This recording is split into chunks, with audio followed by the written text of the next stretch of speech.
Hello, welcome to Saturday. Snowy Saturday.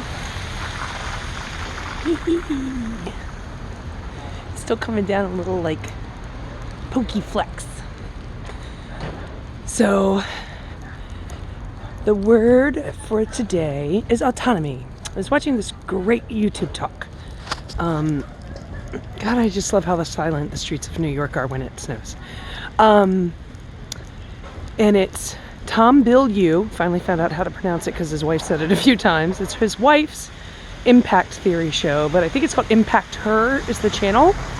And it was these 3 other women with her, and they're all in like fitness, coaching, food, but they were just sitting on the couches talking about what they've learned about diet, exercise, self-care management, relationships, blah, blah, blah. And also how they work with their clients and how those things both feed and have been challenges on those things too. But the one thing they all agreed on really heartily, I'm actually just going to find some light and stuff. So one thing that they agreed on really heartily was that it's very important for the celebrities in the industry of fitness and self-discovery and all of that share what they're really doing. Like one girl had an eating disorder earlier, a lot of binging and purging, and she found in her routine it was better for her to have a donut every day. Like she started off the day with a donut and then the rest of her food, and she lives on the 80-20 principle, and the other women have completely different styles with it. And the clients that they work with, they don't even... That's, I think, the problem, is it's something that becomes really popular because they were talking about the keto diet and this diet, and I'm 50 years old, y'all. I've seen all of them for the last 50 years, which is when dieting really became a thing. I know it kind of started in the 50s with some pills or whatever, but in the 70s, that's when it really kind of kicked into an industry. So I've seen it all. And sometimes some of the programs work for some of the people, but the problem is they want mass marketing. They want to make the most money, so they're going to tell you that you are doing it wrong. They also all agreed that there's a lot of shame.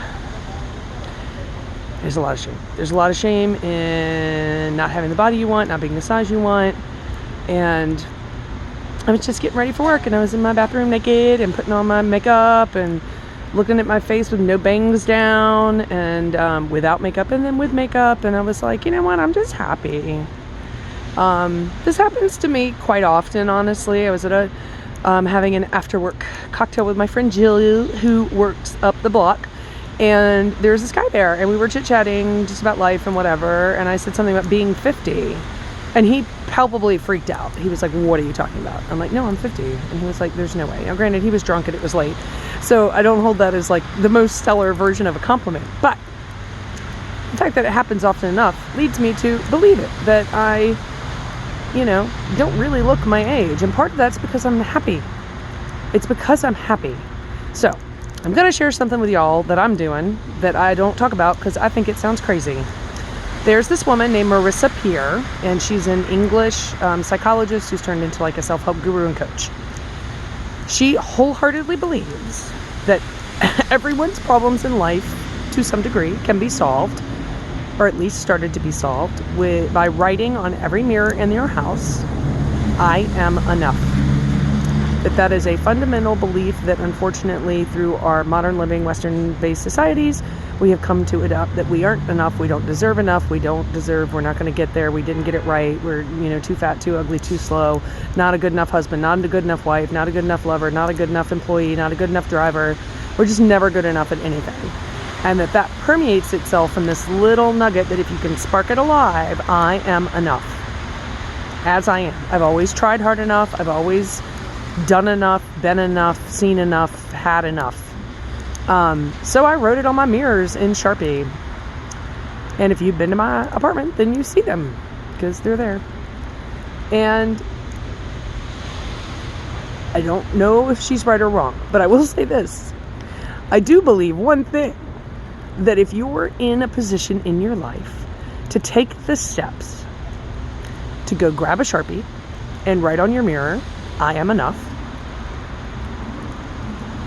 then you're committing to a change and at least the desire to want to believe that you're enough.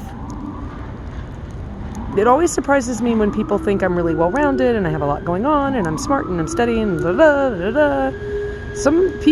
many people have seen me with some level of success I never believed I had. Not at all. I just wish I could turn this around. This is what I'm looking at and get pelted in the face with snow. It's beautiful. But you're just seeing my little fluffy head. Wait, there we go. I'll pull it back, but see the cars going by at least. So I keep talking about the commit to change. It's not, again, I've said it before too, not my way, I don't care. But don't stop seeking the answers. There's this magical internet out there now, and you can get answers from people that resonate with you.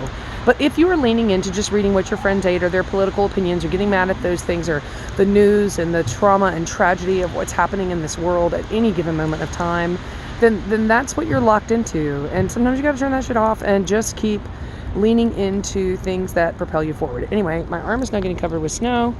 I need to get to the train. Thank you for joining me today in Caddyland. My hope for today is that you have found your own autonomy and you'll keep seeking what exactly is right and works for you. And if you're feeling it, man, go get a Sharpie right now and write on your mirror, I am enough, and then sit down and YouTube some Marissa Peer. She's got some that are 10 minutes long, some of them are an hour and a half, whatever amount of time you have. I love the YouTube. Anyway, thanks very much, and I hope everybody has a great and safe Saturday. Bye.